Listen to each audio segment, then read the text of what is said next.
Lo que Toulouse-Lautrec hizo fue coger un arte popular que no tenía por qué estar en las galerías y podía ser un cartel en la pared de una calle que podía decirte algo mientras realizabas tus tareas cotidianas.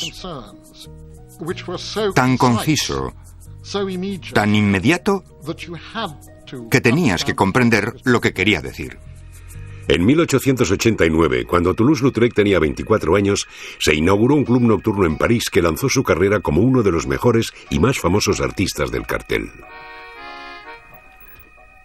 Recibió el encargo de realizar su primera litografía, que resultó ser un cartel de grandes dimensiones. Y se lo encargó, supongo que se podría llamar así, un club nocturno llamado el Moulin Rouge. Tenía un ambiente como circense, un lugar maravilloso y extravagante que él adoraba.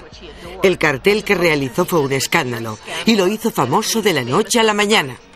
Una de las cosas que hay que recordar de Toulouse-Lautrec es que no alcanzó la fama en galerías de arte, lo consiguió en la calle. Y eso ocurrió porque era un brillante diseñador de carteles. Toulouse-Lautrec encontró la inspiración perfecta para sus carteles en el Moulin Rouge. Este cartel muestra a la principal bailarina del Moulin Rouge, conocida como la Goulue, que significa glotona. Y era famosa por su disposición a probar cualquier cosa: comida, bebida, sexo, diversión, lo que fuera. Realizaba su baile, una especie de cancán, y siempre lo terminaba levantando las faldas por encima de la cabeza y mostrando el trasero al público. Luego, cuando ya había terminado, iba apurando las bebidas de todas las mesas. El cartel mostraba en el centro las calzas de una mujer. Toulouse-Lautrec no era solo un observador accidental de la vida nocturna parisina, era un foco del distrito más decadente de París y encajaba perfectamente en ese mundo de diversiones exóticas. Creo que en Toulouse-Lautrec hay dos aspectos. Por una parte, era el artista más aristocrático de su época. Procedía de una gran familia. Y el segundo, que padecía una especie de enanismo. Era la clase de persona a la que mirarías y dirías: qué lástima, pobre hombre. O en la época, cuando no existía lo políticamente correcto, la gente se burlaba de él. Mirad qué hombrecillo tan curioso. Toulouse-Lautrec nació con una enfermedad genética, huesos quebradizos, que dio lugar a que se fracturara las dos piernas en su infancia. De adulto, era un hombre desfigurado, con una estatura de 1,5 metros.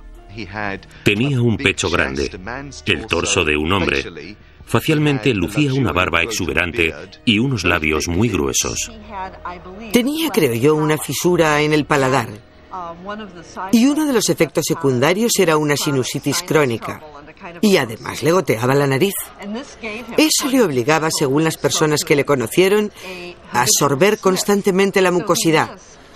Así que ceceaba y sorbía la mucosidad con la nariz, por lo que sería algo así. En una ocasión se definió a sí mismo de forma muy vulgar como una pequeña tetera con un gran pitorro. Toulouse-Lautrec encontró su hogar espiritual en Montmartre, cerca del centro de París. Era una zona en la que el beber, el libertinaje y la depravación eran celebrados, y él se quedaba embobado con sus delicias diurnas y nocturnas. Era un lugar de libertad y libertinaje. Y evidentemente también era el lugar en el que se reunían todos aquellos que carecían de filiación política o eran radicales. Toulouse-Lautrec estaba permanentemente aburrido. Constantemente buscaba nuevas emociones, distintas personas con las que hablar, nuevas cosas para dibujar y pintar, otros lugares a los que ir, nuevas mujeres con las que acostarse. Toulouse-Lautrec ansiaba sexo, drogas y jolgorio, y Montmartre le proporcionaba una miríada de experiencias. La absenta era conocida como el hada verde, la fée verte. Se consideraba la bebida de la época. El hecho de que eligiera esa bebida en concreto como su preferida era coherente con el papel que interpretaba en la sociedad. En esa época, la absenta representaba la anarquía. La gente que la bebía era como Toulouse-Lautrec, artistas degenerados y decadentes. Les gustaba llamarse a sí mismos decadentes. Para ellos era algo de lo que sentirse orgullosos. Disfrutaba del mundo del alcohol y del sexo. Quería que su vida fuera una continua diversión y un alarde artístico. Pero no era necesariamente un alarde de belleza. Decía: no solo me gustan las verrugas, me gusta que además tengan pelos. Le fascinaba la fealdad. Provocaba constantemente. Su arte era una provocación. Su propio ser era una provocación. De haber sido un joven alto y guapo, además de aristocrático, se habría visto más presionado a conformarse. A medida que Toulouse-Lautrec se iba forjando una identidad en el mundo de las prostitutas, los burdeles y las bailarinas, se iba distanciando del estilo de vida aristocrático en el que había nacido. Henri-Marie Raymond de Toulouse-Lautrec-Montfat nació a las 6 de la mañana del 24 de noviembre de 1864 en Albi, una ciudad catedralicia del sur de Francia. Procedía de una de las grandes familias aristocráticas de Francia. No era una familia de nobles recientes, como las ennoblecidas por Napoleón. Se remontaba a la Edad Media, al conde de Toulouse, que en la Edad Media habían sido prácticamente soberanos independientes. Cuando aún vivía su familia en el siglo XIX, disponían de una aceptable cantidad de dinero. Pero básicamente eran nobles rurales y por ello eran más snobs de lo que habrían sido en otro caso, ya que necesitaban asegurarse de que eran quienes eran. Sus padres formaban una pareja francesa absolutamente clásica. Su padre era un libertino y posiblemente un depravado sexual, aficionado al travestismo de vida desenfrenada y exótica. Un excéntrico. En una ocasión, bajó a cenar con una falda escocesa a cuadros y un tutú. Le encantaba disfrazarse. Tenía fotos vestido de turco, de cruzado, por lo que había un cierto grado de ensoñación, mascarada y fantasía en el mundo del que procedía. Adèle, la madre de Toulouse-Lautrec, era el polo opuesto de su marido. Era una católica devota, modesta, humilde y tímida. Y a pesar de que ambos encajaban en el ideal de hombre y mujer del siglo XIX, en términos de personalidad no coincidían en nada. Hay varias pinturas tempranas de la madre de Toulouse-Lautrec que a mí me parecen muy significativas, porque la muestran como el modelo clásico de la feminidad del siglo XIX. Siempre está dentro de la casa o de un jardín cerrado, mirando hacia abajo, y con frecuencia está leyendo algún libro religioso. Así que tenemos a una madre tranquila, pura, de mente pura, evidentemente angelical y muy querida, en contraste con el aristocrático libertinaje de su padre, dedicado principalmente a las ocupaciones aristocráticas de «si se mueve, mátalo». La caza, las armas y particularmente la halconería eran las grandes pasiones de su padre. Estas dos imágenes constituyen el campo en el que Toulouse-Lautrec debe encontrarse a sí mismo. Sus padres no estaban unidos por el amor ni por la personalidad. La clase y el esnobismo los habían unido. Eran primos carnales y ello tuvo un efecto devastador en la salud y el desarrollo de Toulouse-Lautrec. Si eras un noble, era difícil encontrar a alguien para casarse que fuera igualmente noble. Y una de las soluciones era contraer matrimonio con alguien de la familia. Así sabías que era tan aristocrática como tú y se mantenía el dinero en la familia. La gente no sabía, como hoy, que casarse con un primo carnal podía producir un accidente genético, ni que los hijos pueden heredar enfermedades que en caso de haber contraído matrimonio con alguien genéticamente distinto, no habría heredado. Cuando Toulouse-Lautrec tendría unos 6 meses, llamaron al médico al castillo para que le examinara las piernas. No caminó hasta cumplir los 17 meses. Desde el principio era evidente que algo iba mal. Sin embargo, sus padres ignoraron sus trastornos en la confianza de que los superaría. A pesar de su fragilidad, Toulouse-Lautrec tuvo una infancia privilegiada. El Château du Bosc estaba lleno de valiosas antigüedades, retratos y tesoros que le recordaban su linaje aristocrático. A Toulouse-Lautrec le encantaba la vida en el campo y deseaba participar en las actividades al aire libre de su padre, pero su fragilidad se lo impedía. Como consecuencia de ello, fue rechazado por su padre. Toulouse-Lautrec tuvo que buscar en su fuerza interior para enfrentarse a una infancia tan difícil con tantas dificultades físicas, y parece que la obtuvo del arte, del dibujo. De joven, sus dibujos originales eran con frecuencia caballos, una forma de conectar y agarrarse al padre que le rechazaba. Su padre y sus 2 hermanos eran unos artistas aficionados bastante buenos. Cuando llovía y no podían ir de caza, se quedaban en casa y pintaban acuarelas o hacían esculturas de barro. A Toulouse-Lautrec le gustaba dibujar desde niño. Hay notas de su abuela en las que decía: gastamos muchos lápices y papeles aquí. Y Henri tenía 2 años. Toulouse-Lautrec se pasaba los días pintando, pero a medida que fue creciendo, su dolor iba en aumento, y a los 8 años sus padres ya no podían seguir ignorándolo. Sufría grandes dolores para los que intentaron toda clase de curas, ninguna de las cuales dio resultado. Su madre lo llevaba a balnearios, al Mediterráneo, para que pudiera bañarse en el mar. Pero no todos los tratamientos eran tan agradables. Sometían a los pacientes a chorros de agua a presión y a toda clase de tratamientos para estimular el flujo sanguíneo. También emplearon tratamientos eléctricos. La electricidad era algo muy moderno, contemporáneo, de vanguardia. Y dicho tratamiento tenía el mismo objetivo: estimular los nervios. Toulouse-Lautrec recibía corrientes eléctricas con agua, que imagino tenía que ser muy doloroso. Y lo peor que hizo su madre fue dejarlo en manos de un hombre, probablemente un curandero, que vivía en las afueras de París. Y cuando Toulouse-Lautrec tendría 10 u 11 años, se pasó 18 meses en la cama, en casa de ese hombre. Creo que todas las tardes ese hombre le sometía a tracción muscular para intentar estirarlo. Su vida se convirtió en un catálogo de tratamientos, moviéndose constantemente entre Albi y París. Se portaba muy bien. No se quejaba e intentaba mantener el buen humor. Parece que decidió que no tenía elección, por lo que era mejor tomárselo con humor. Luego, justo antes de la pubertad, sufrió 2 accidentes, en realidad sin importancia. Uno de ellos fue al levantarse de una silla, resbaló y se fracturó el fémur. Tardó mucho tiempo en recuperarse, y una vez recuperado, cayó en una zanja fracturándose la otra pierna.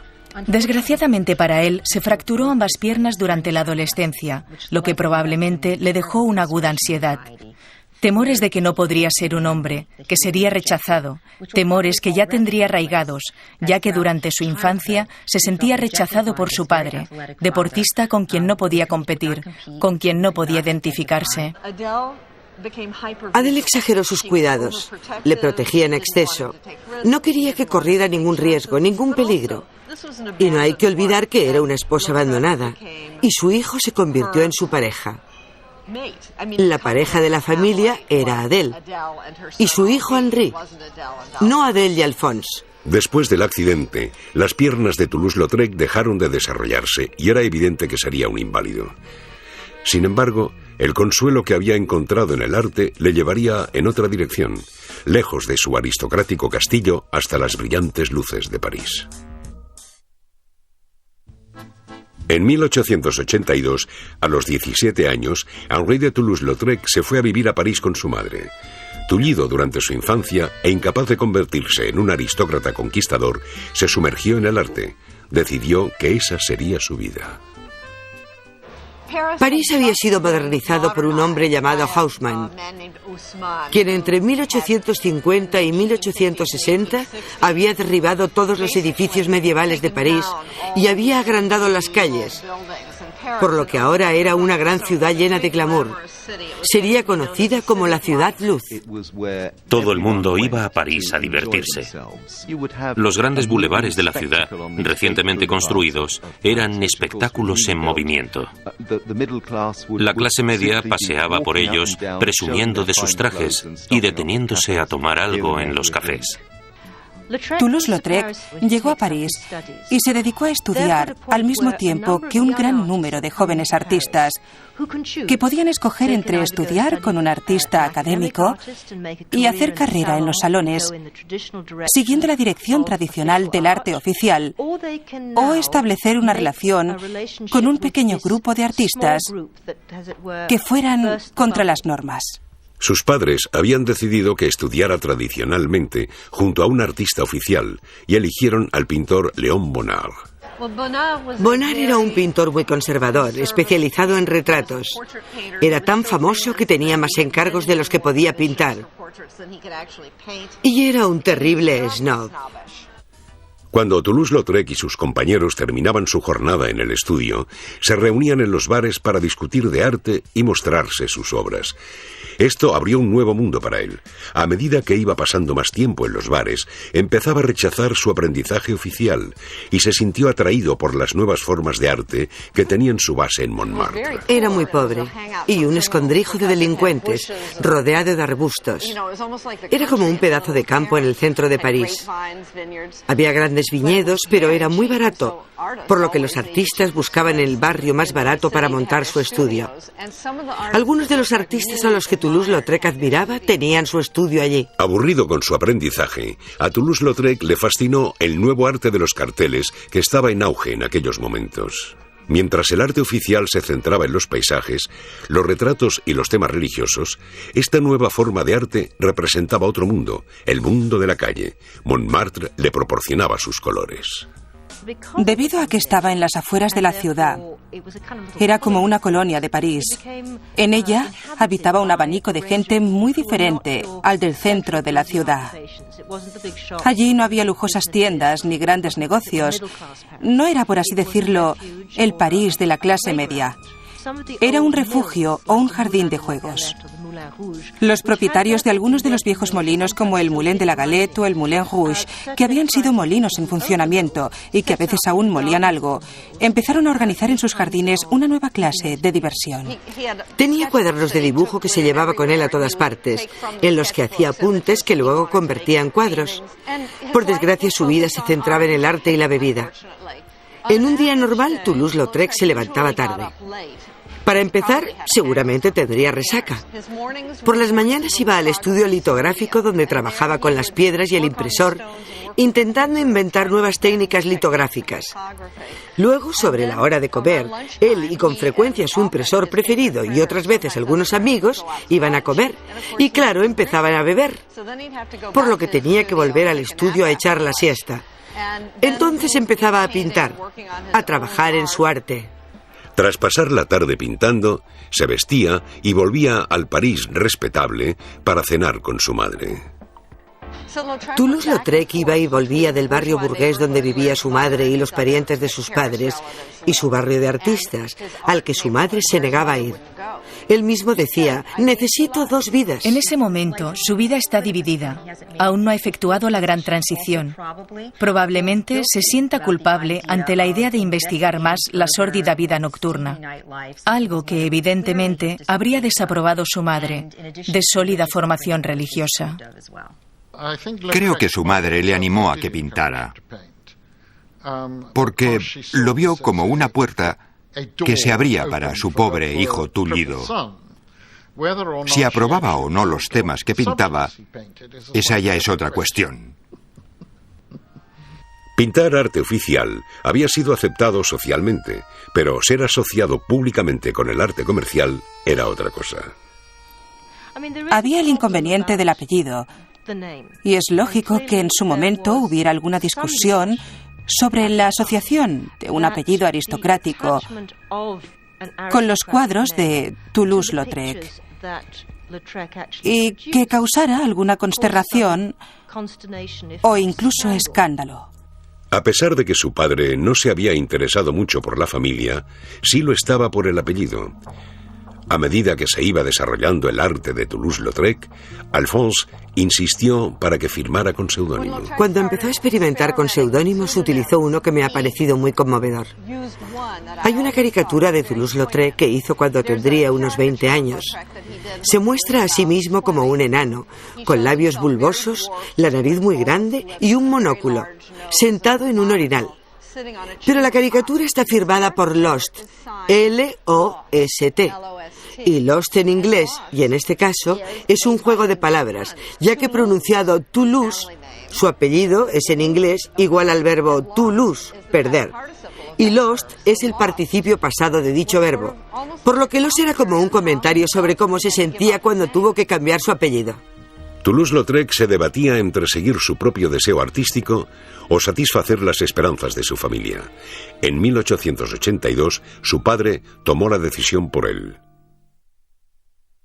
Cuando estudiaba en París, Henri de Toulouse-Lautrec luchaba por combinar sus aristocráticas obligaciones con su artístico estilo de vida. A pesar de ocultarse tras su seudónimo, el apellido Toulouse-Lautrec era asociado con la clase baja más degenerada, y su padre, Alphonse, ya estaba harto. Una de las cosas más dolorosas que le ocurrieron en términos de la reacción de su familia hacia él como artista y como enano fue que su padre literalmente vendió su herencia y le rechazó. No solo intentó convencerle para que utilizara un seudónimo, sino que cuando tenía 18 años y se había mudado a París y estaba estudiando arte, su padre vendió el castillo de la familia a la tía de Toulouse-Lautrec. Y eso le sentó muy mal. Pero al mismo tiempo mostró una gran resistencia y siguió avanzando con su trabajo. En vez de dejarse anular y decir, no soy nadie, rompió las ataduras y se adentró en un mundo diferente, en el que se sentía cómodo y sabía que podía abrazar. En 1884, después de enterarse de que el Château du Bosc, su herencia, había sido vendido, se distanció de su familia y se sumergió en las diversiones de Montmartre. En todas las esquinas había teatros, clubes nocturnos y bares, y él los exploró todos en busca de una mayor satisfacción artística y física. Varios eran los bares de su preferencia, pero tendía a elegir uno de ellos e ir todos los días, donde se reunía con sus amigos como si fuera el salón de su casa. Uno de ellos era un café cantante, Le Merliton, propiedad del cantante Aristide Bruant. La gente iba a oírle cantar y eso le encantaba a Toulouse-Lautrec, que acudía a beber la mala cerveza y a cantar junto con el cantante. Hizo un montón de dibujos de Bruant y finalmente también le hizo carteles. Se hicieron grandes amigos. Cuando alguien estaba con Toulouse-Lautrec en un bar o un club nocturno, de su boca fluía un constante flujo de bromas y chistes. Era extremadamente popular. A la gente le gustaba estar cerca de él y sentarse a su mesa para reírse con sus ocurrencias y para disfrutar viéndole dibujar, cosa que hacía constantemente. Y el lugar preferido de Toulouse-Lautrec, su cuartel general, era el Moulin Rouge. Cuando se inauguró el Moulin Rouge en 1889, no había nada parecido en París. Era enorme. Alguien lo definió como una fábrica de deseo y placer. Y en el tejado había un molino falso. No de verdad. Los de verdad estaban en la cima de Montmartre. Así que había un molino falso, con un motor que hacía girar las aspas. Y en los bordes había bombillas que se encendían por la noche. A Toulouse-Lautrec le parecía fantástico. Si queremos compararlo con algo, creo que tendríamos que hacerlo con el punto álgido de Estudio 54 en Nueva York, ya que la gente era la diversión. Todo el mundo era consciente de ser una estrella y los personajes se creaban a sí mismos, cosa que quizá no podrían haber hecho en otra parte. Las estrellas de este exótico paraíso del placer eran las bailarinas y su picante baile era sexual y provocativo. Un baile como el cancán empezó con la clase obrera, así que las chicas de las lavanderías, por ejemplo, iban a los bares de clase obrera después de un duro día de trabajo. Se tomaban una copa y bailaban, y el baile consistía en levantarse la falda. Pero bajo la falda no llevaban nada. Algo terriblemente erótico. Pero cuando ese baile se llevó a lugares como el Moulin Rouge, con frecuencia con las mismas bailarinas, la policía les obligó a ponerse unas bragas. Sus cuerpos ligeros y ágiles eran la antítesis del cuerpo tullido y debilitado de Toulouse-Lautrec, pero a él le intoxicaron. Las bailarinas extasiaban a Toulouse-Lautrec. Ellas eran lo que él quería ser, perfectamente gráciles, mujeres preciosas. Tenían unas piernas asombrosas que podían hacer maravillas. Y cuando dibujaba a sus bailarinas, resaltaba sus piernas. Pero cuando dibujaba a gente normal, a propósito evitaba mostrarlas. La gente aparece sentada a la mesa o los mostraba de cintura para arriba, por lo que no se ven las piernas. Porque él, aparte de cuando pensaba en las bailarinas, no quería ver las piernas de la gente normal, ya que le recordaban sus piernas dolorosamente perdidas, ocultas en la mesa. Para Toulouse-Lautrec, las bailarinas no eran el único espectáculo del Moulin Rouge. También actuaba una bailarina del vientre, un encantador de serpientes, una pitonisa.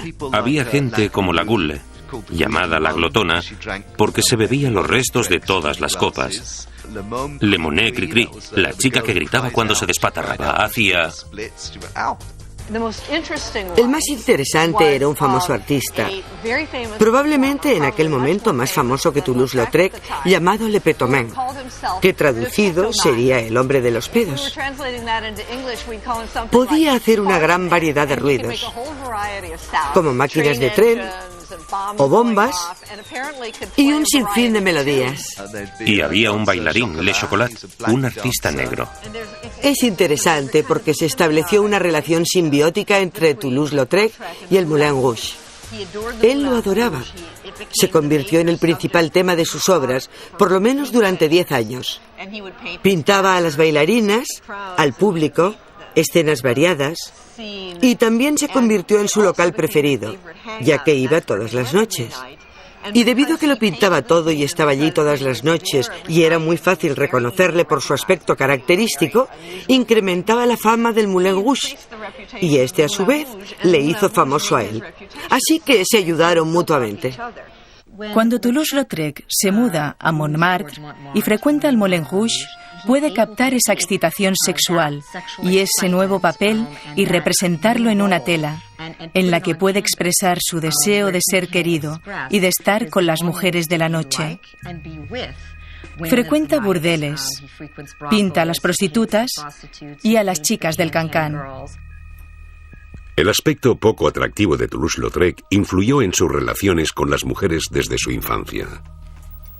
Tenía un conflicto virgen-prostituta. Su madre era pura, buena y asexuada, pero su madre se había ido. Y llega la mujer, la prostituta, la mujer lasciva que le aceptaba, que se acostaría con él, con quien podía imaginar ser lascivo y promiscuo. Pero tenía que mantener ambos conceptos separados, por lo que, hasta cierto punto, no podía entablar una relación, una auténtica relación sexual con una mujer. Tenía el mismo deseo sexual, tal vez un poco más, de un varón adulto normal. Pero era consciente de su aspecto. Se relacionaba con las prostitutas como si fueran marginadas como él mismo. Su obsesión por las prostitutas alcanzó otro nivel cuando dejó su piso y se mudó a un burdel. Creo que hasta cierto grado, Toulouse-Lautrec quería tener acceso al mundo de las mujeres. Y lo conseguía relacionándose con prostitutas. Si alguien va con una prostituta y luego la deja, es evidente que el propósito es el sexo. Pero si se va a vivir a un burdel, se convierte en parte de su mundo social. Las conoce por su nombre. Es posible que se acueste con ellas, pero el sexo ya no será de forma anónima, aunque pague por él. Por eso, dicha dicotomía entre la madre ideal, distante, siempre vestida, y la mujer juguetona, física, nutricia, maloliente, cariñosa, convertía el cuerpo de la mujer de clase obrera en un objeto de fascinación perpetua. Pero pagaría un precio muy alto por esa fascinación y sus placeres para evadirse. La sífilis siempre estuvo relacionada con la anormalidad, entendida como el hecho de vivir fuera de la norma, con la locura. Y la prueba es la dramática muerte del paciente de sífilis, con una parálisis generalizada. Era terrible. Y ese es el destino que esperaba a aquellos que vivían fuera de la norma, que bebían demasiado, que disfrutaban del sexo en exceso, que visitaban los burdeles. Toulouse-Lautrec sería un ejemplo perfecto. Las diversiones de Montmartre fueron un paraíso para el aristócrata marginado. Inspiraron su arte y le dieron fama. Pero las ofrendas pasan a ser más siniestras. La sífilis y la bebida empiezan a destruirle la mente. Henri de Toulouse-Lautrec se estaba convirtiendo en una estrella del mundo hedonista de los clubes nocturnos y los burdeles. Eran su refugio, pero también su musa artística, y su nombre ya se asociaba con ellos debido a sus atrevidos carteles publicitarios. Cuando un nuevo cartel aparecía en las calles de Montmartre, era arrancado por los seguidores que querían poseerlo. Toulouse-Lautrec se deleitaba con el éxito, pero el rigor de ese estilo de vida le estaba cobrando su precio. En cierto sentido, carecía de la fuerza física para soportar los rigores, si puede decirse así, del mundo en el que eligió vivir. El deterioro de sus condiciones físicas se vio agravado por la terrible enfermedad, la sífilis. Ahora sabemos que la sífilis es una enfermedad de transmisión sexual, pero en el siglo XIX no estaban tan seguros. Sabían que guardaba alguna relación con la vida disoluta y que cuando se practicaba el sexo en exceso o se acudía a los burdeles era peligroso.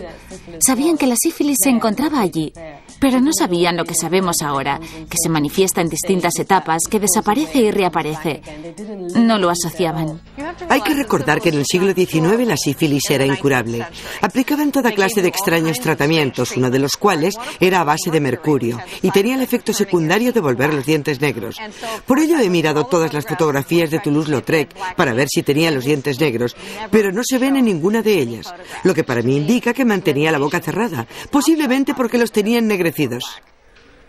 Pero la sífilis no era lo único que estaba afectando a la salud física y mental de Toulouse-Lautrec. Su afición al alcohol también se cobraba su precio. La primera prueba que tenemos de Toulouse-Lautrec borracho es de cuando tenía 10 años.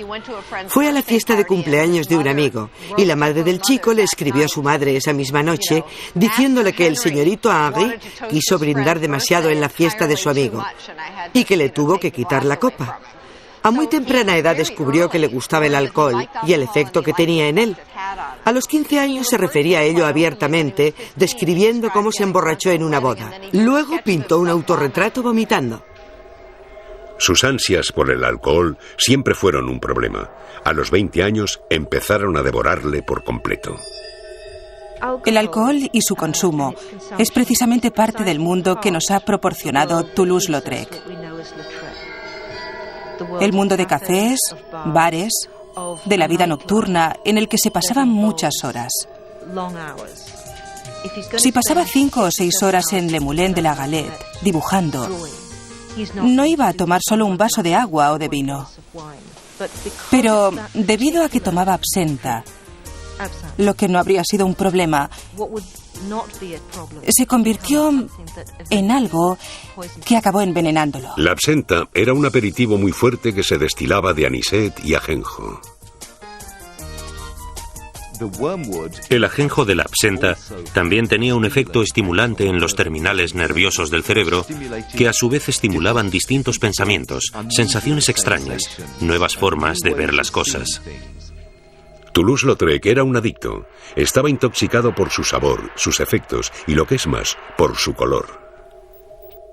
Decía que había un cierto tono de verde que para él era el color del mal. Era el llamado verde loro, y eso es algo muy interesante, porque la absenta, debido a su color verde, era conocida como un perroquet. Si ibas a tomar una copa de absenta, decías étouffer un perroquet, estrangular a un loro. Él odiaba a los loros. Es posible que de niño le picoteara uno. Decía que el demonio se había aparecido en el jardín del Edén a Eva, no como una serpiente, sino como un loro. La absenta color loro y el color verde se convirtieron en símbolos de decadencia, del mal, de beber peligrosamente. Todo eso era cierto con relación a su estilo de vida. Su elección no solo afectaba su salud. El último miembro leal a él de su familia, su madre, ya estaba harta de su conducta. En 1899 su madre abandona París. Toulouse-Lautrec lo consideró una traición. También significaba que el último freno a su conducta había desaparecido. Tenía que mantenerse sobrio por lo menos cuando iba a visitar a su madre. Parece que en ese momento empieza su caída en picado. Su alcoholismo llega a un grado extremo y con ello ciertos cambios de personalidad. Los alcohólicos sufren notables cambios de humor.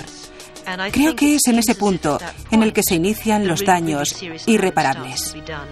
Por desgracia, buscó refugio en el alcohol, que probablemente era su método para vencer a la depresión, que sin duda sufría al verse marginado y rechazado por sus padres.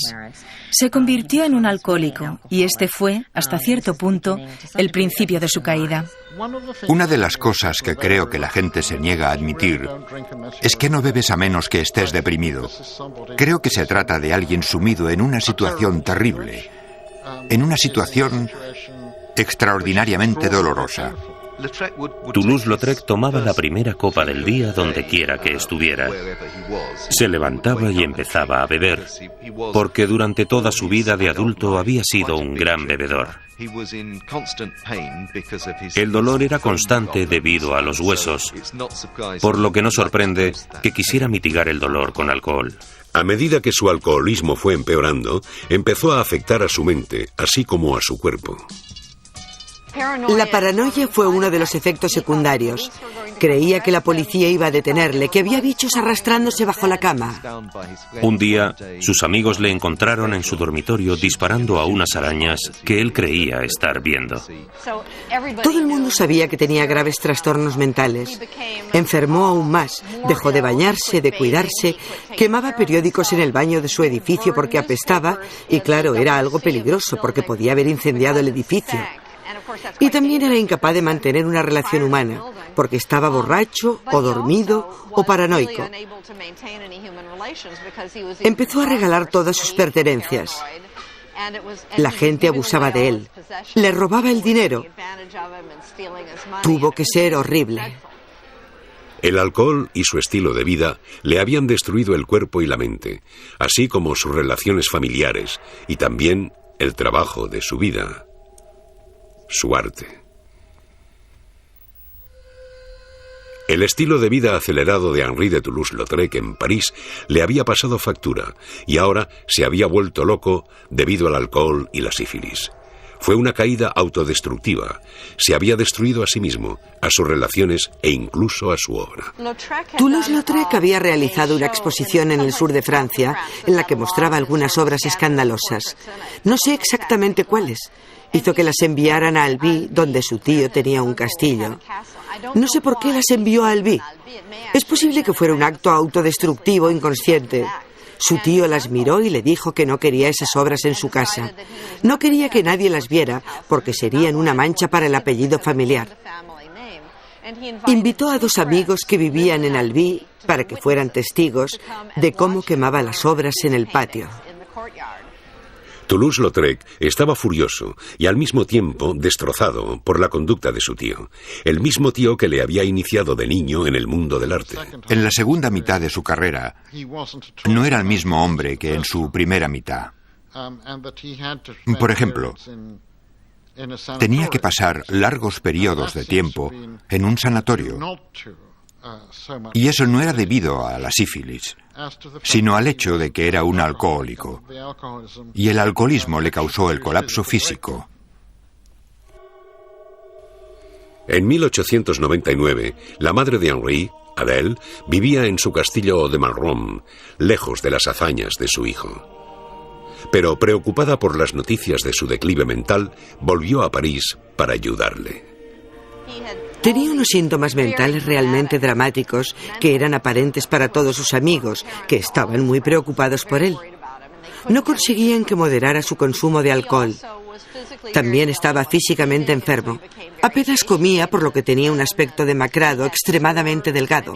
Le salieron úlceras y, por desgracia, el alcoholismo avanzado no es agradable de ver. Era evidente que necesitaba más ayuda de la que Adèle podía ofrecerle. Inmediatamente buscó ayuda profesional. Toulouse-Lautrec ingresó en el sanatorio Faury Saint-James.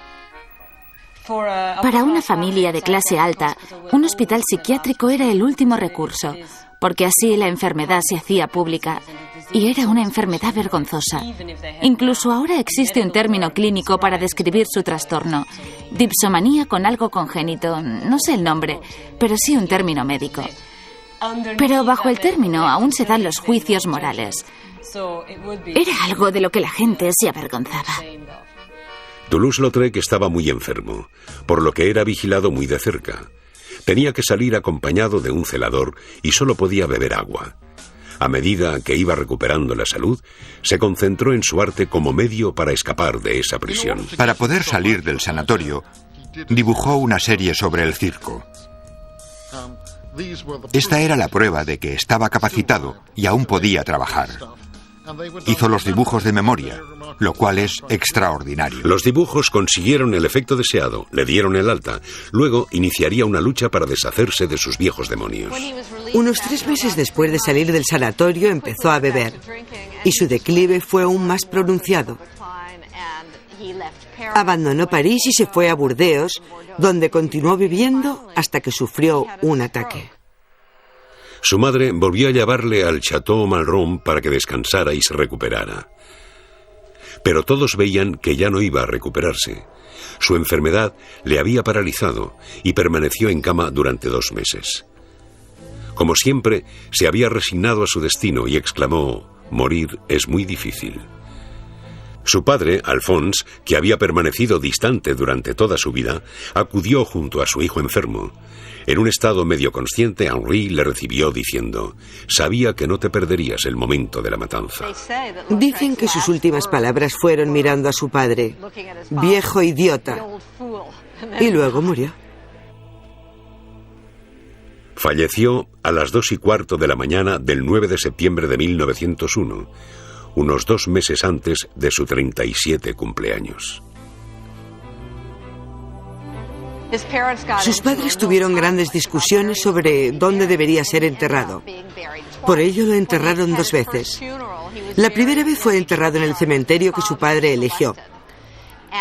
Una vez su padre se hubo marchado y su madre pudo decidir dónde quería enterrarlo, no sé, 1 año después, trasladaron sus restos mortales al camposanto de un convento que a ella le gustaba mucho, cercano a su castillo, por lo que acabó enterrado donde ella quería. Cuando por fin descansó en paz después del segundo entierro, sus padres consideraron qué hacer con sus obras. Ninguno de ellos las había aceptado en vida y tampoco a su muerte. Su madre las ofreció al Louvre, pero no las aceptaron. Luego lo intentó en la ciudad de Toulouse con la misma respuesta. Por fin, el alcalde de Albi aceptó sus obras. Se creó una galería y las obras de Toulouse-Lautrec pudieron ser exhibidas en su lugar de nacimiento, en el sur de Francia. Todos los artistas, creo, tienen algunas obras que son como un don. Y los temas del Moulin Rouge y los burdeles son esencialmente las obras en las que se muestra más intenso. Con estas obras, Toulouse-Lautrec convirtió a esa gente en iconos. Si pensamos en París, en cierto sentido, el París de finales del XIX es gracias a Toulouse-Lautrec, no gracias a las personas que él retrató, es gracias a cómo él las vio.